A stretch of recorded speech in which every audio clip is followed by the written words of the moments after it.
this is Tito Belle. For today's video, nakalabas na si Tito Belle. For more than 1 month na nakastuck lang sa bahay, no? Dahil nagre-rest tayo. This time ay lalabas tayo. Dahil meron lang akong bibilhin sa Lucky Plaza. So hindi ko man siya pwedeng bilhin sa online. So kailangan ko talagang puntahan.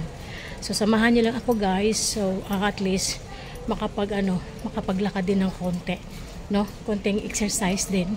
So tana, sama tayo sa Lucky Plaza. Pupunta tayo ng Orchard. So sasakay tayo ng train. Then pagdating natin sa Orchard, maglalakad tayo ng medyo malayo. Pero okay lang, dahan-dahan lang ating paglalakad, no? Para hindi tayo hingalin.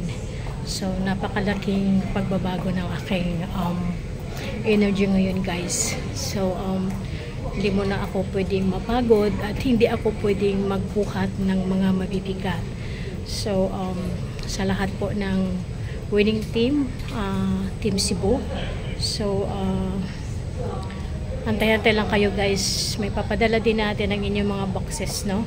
So this time give me some times to rest first. So kailangan kong may balik muna yung aking energy. Nandito na tayo sa Orchard. So from Orchard MRT Station, lalakarin natin papuntang Lucky Plaza. So dati kasi guys, kaya ko siyang lakarin ng 5 minutes lang papuntang Lucky Plaza. Pero this time, dahil mabagal ang ating lakad, hindi ako sure kung makukuha ko siya ng 5 minutes lang na paglalakad, no? So kasi ayaw ko yung biglaan guys. Kahit pa paano at least nakalabas tayo ngayon. Para kasing naninibago ako guys, no? Kasi more than 1 month ay hindi ako nakalabas. So parang iba ang pakiramdam ko. Pero sige lang, dandahanin lang natin, kaya natin to. Kanina paglabas ko sa bahay, worried na worried yung asawa ko. Gusto niya akong samahan. Sabi ko, okay lang, don't worry, no? So dito ka lang sa bahay. So at least pag ako lang mag-isa, hindi rin ako worried, di ba? Masyado silang worry, pati yung mga anak ko guys. Ayaw na nila akong bumalik na sa work, ayaw na nila akong ma-stress. So gusto nilang mag-enjoy na lang ako, no? So of course, maraming salamat sa aking family na they are very very supportive talaga sa lahat ng aking mga gagawin. So this time mag-enjoy na lang tayo. Unang-una ayaw ko talaga ma-stress ang sarili ko. Marami akong namimiss sa totoo lang guys. When it comes sa food naman, wala naman akong restrictions sa mga pagkain. Lahat pwede kong kainin, pero in a small portion lang.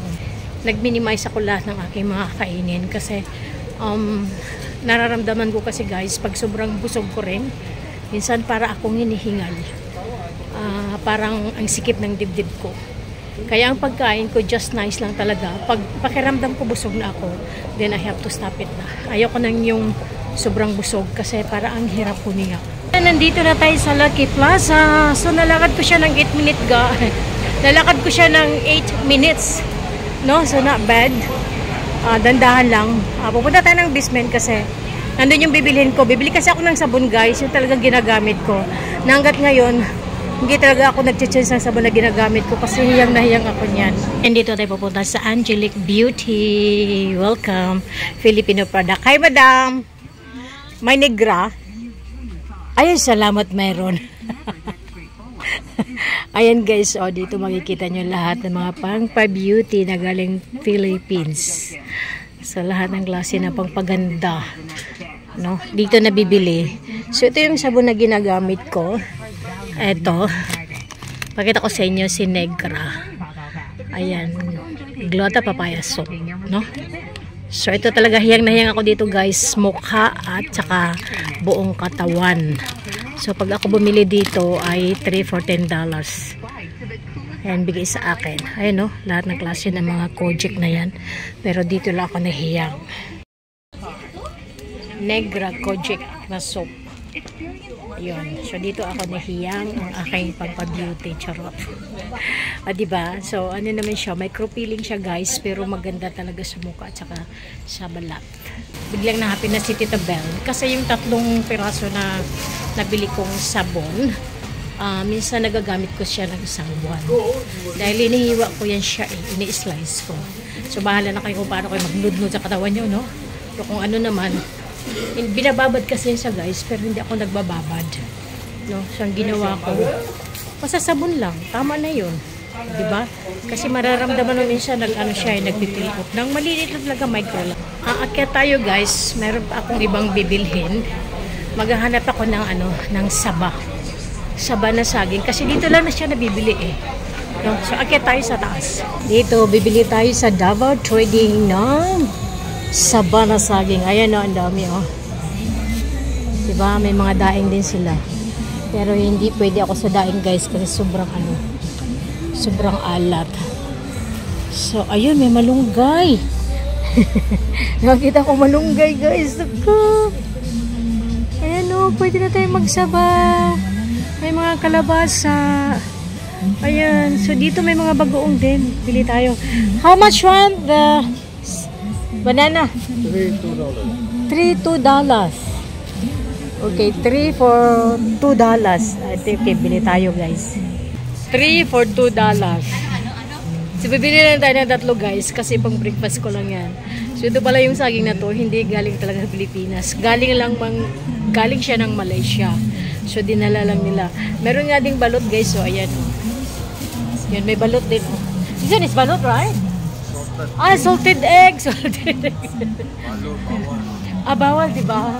Okay, so this one is moringa? Huh? From Malaysia also? Singapore? Heaven. Oh, from Singapore pala yung yung malunggay. How much one? $1 like that? Okay, makakain na tayo ng malunggay guys. Sabaw natin sa manok guys ha. So tuwang-tuwang ko guys, nakabili ako ng malunggay. Sa wakas, makapagsabaw na tayo. So ako lang din naman nagkakain. Kahit isabaw ko yan sa manok, no? Yung manok, lagyan ng malunggay tapos lagyan lang ng sayuti.